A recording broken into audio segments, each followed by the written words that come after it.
In 1586, a woman laid crushed beneath 700 pounds of stone. Hour 1, her ribs cracked like kindling. Hour 12, she was still singing hymns. Hour 48, physicians checked her pulse, still strong. Hour 72, she finally died. And when she did, she changed the law forever. But that's not even the worst part. The worst part? They had a medical manual specifically designed to keep her conscious through every single second. A queen personally wrote instructions demanding this execution last 3 full days. By thought time she died, this woman had accidentally triggered the biggest religious uprising in English history. By the end of this video, you'll understand why this execution was so brutal that historians tried to bury the records. You'll see why modern Supreme Court justices still cite this case. And you'll discover the identity of the person who ordered these specific torture protocols. Someone you definitely recognize from history class. But first, smash that subscribe button, because when I show you what they did on Horror 48, you're going to need to see next week's video about the 3 execution methods that were worse than this one. This is the story of Margaret Cleo, and this is how one execution changed everything. March 1586, York, England. Margaret Cleo is standing trial for treason. But here's the thing nobody tells you. She isn't a spy. She isn't an assassin. She isn't a political revolutionary. Margaret's crime: she hid Catholic priests in her home. That's it. In Protestant England, under Queen Elizabeth, that single act carried a death sentence. Now, you're probably thinking, okay, this is tragic. But people were executed for religious crimes all the time back then. What makes her different? Here's what makes her different. When they brought Margaret to trial, she did something absolutely unthinkable. She refused to enter a plea. Not guilty. Not even guilty. Nothing. Complete silence. And under English law, if you refuse to plead, there is no trial. No witnesses can be called. Which meant her children, yes, her children couldn't be forced to testify against her. She had found a legal loophole that would protect her family. But the courts had a loophole too. A brutal one. Peine forte et dure. Punishment hard and severe. If you refused to plead, they would press you under stones until you either entered a plea or died. Simple as that. Most people lasted 15 to 20 minutes before their ribs caved inward and punctured their lungs. Quick, relatively merciful by medieval standards, Marguerite's execution was supposed to follow this same protocol. 15 minutes? Maybe 30 if she was stubborn. The executioners prepared the usual equipment: a wooden board, smooth river stones, leather straps. But then something happened that had never happened before in English execution history. New orders came down from London. Written orders, specific orders, orders that included exact weight measurements, precise time intervals, and most chillingly, medical supervision requirements. Someone wanted Margaret Cleo to suffer longer than any execution victim in recorded history. But here's what nobody tells you about who gave those orders. We'll get to that in a moment. First, you need to understand exactly what they did to her.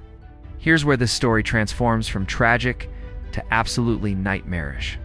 The executioners received a document, and yes, this document still exists in the British archives, that reads like a medical procedure manual, because that's exactly what it was.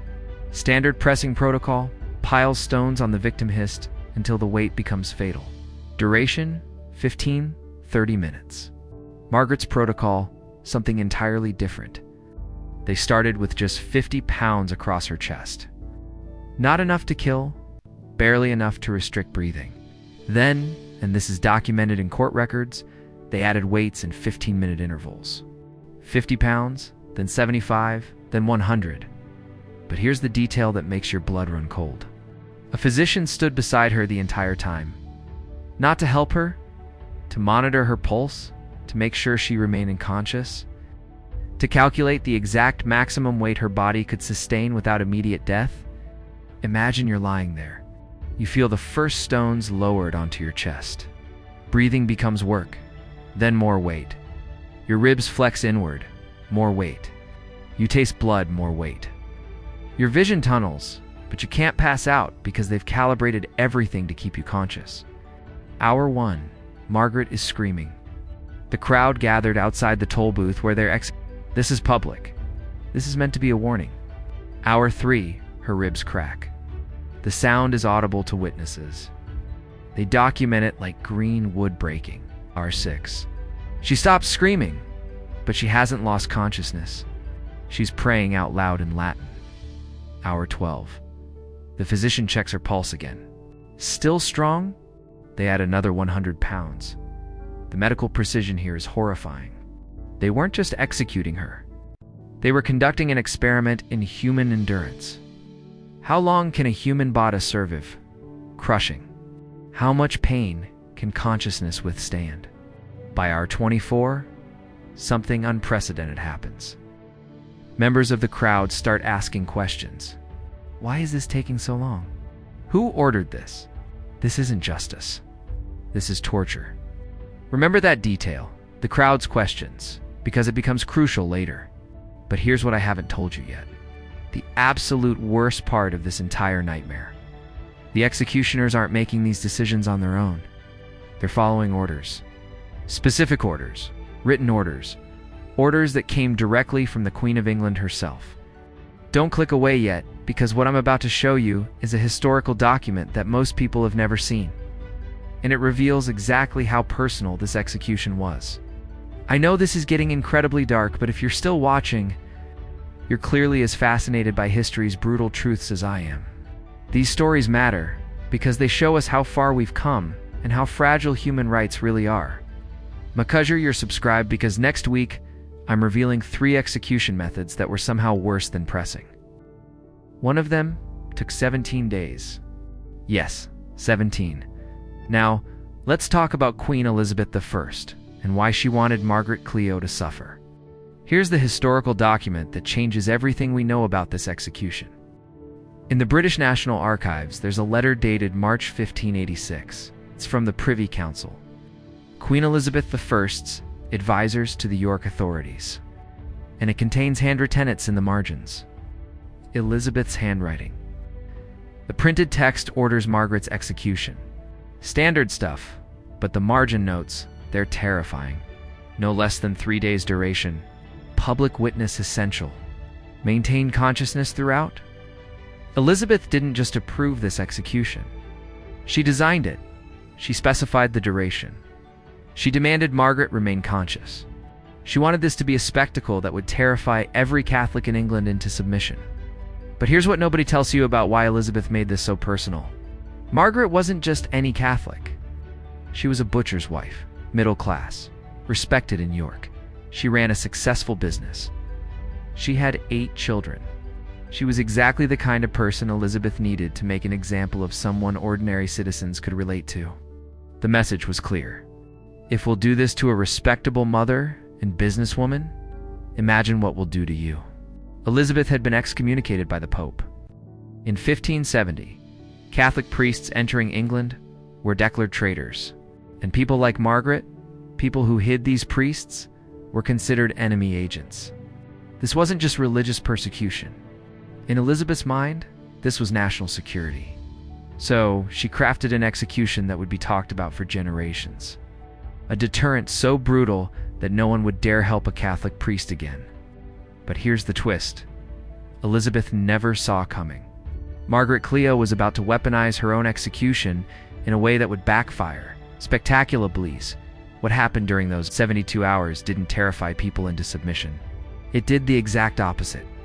Our 36 Margaret is still conscious, and she's singing. It's not screaming, not begging, singing hymns in Latin, over and over the same verses about salvation and resurrection. The crowd outside has swelled to nearly 300 people. This is the biggest public gathering in York in years. But something strange is happening. The mood is shifting. Our 48 Margaret's voice is weaker now. Her lungs are collapsing. But witnesses decunt that she's still singing, still praying. And now members of the crowd are joining her. Protestant citizens, Elizabeth's subjects. They're singing along with Catholic hymns. The executioners panic. This isn't how this was supposed to go.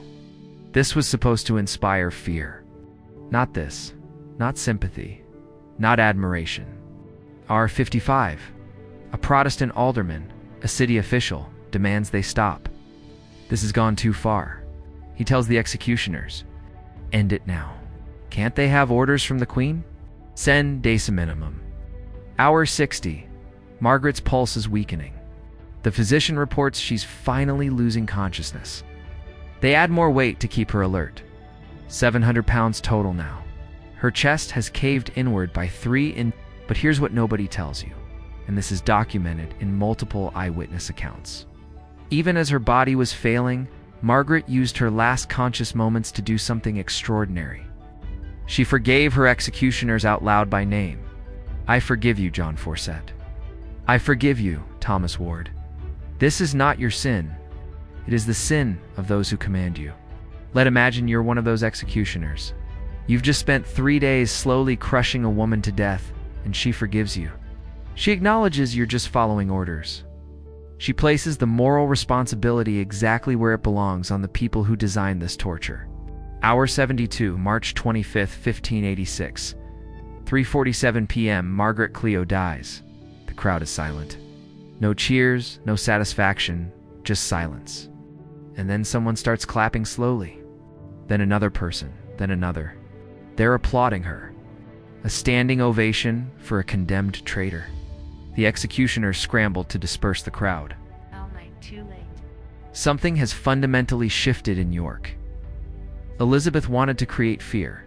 She created a martyr instead. By hour 60, even the executioners themselves were begging the authorities to end it.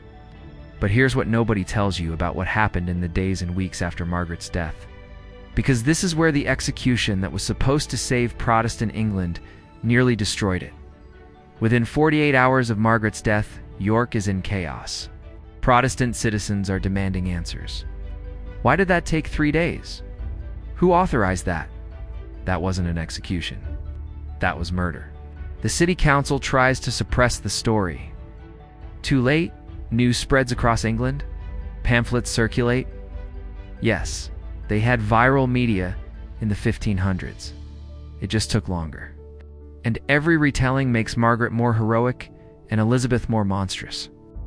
Here are the documented incidents, and they're staggering. Within 2 weeks, 300 Protestant residents of York formally convert to Catholicism. 300. They cite Margaret's execution as the reason. The thing that was supposed to scare people away from Catholicism drove them toward it. Within 6 months, Elizabeth's advisors are panicking. The execution has become a propaganda disaster. Catholic countries are using it as evidence of English barbarity. Even Protestant allies are uncomfortable. Within 3 years, 1589, English Parliament passes new execution reform laws. For the first time in English history, there are legal limits on execution duration. The law specifically states that all executions must result in swift dispatch and that prolonged torture, under guise of lawful punishment, is hereby forbidden.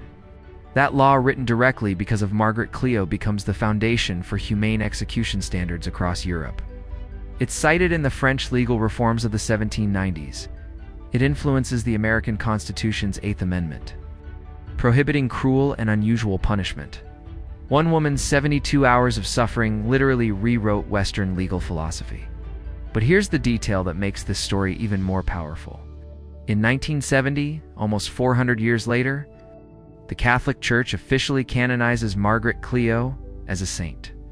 Today, the site of her execution in York is a pilgrimage destination. Thousands of people visit every year.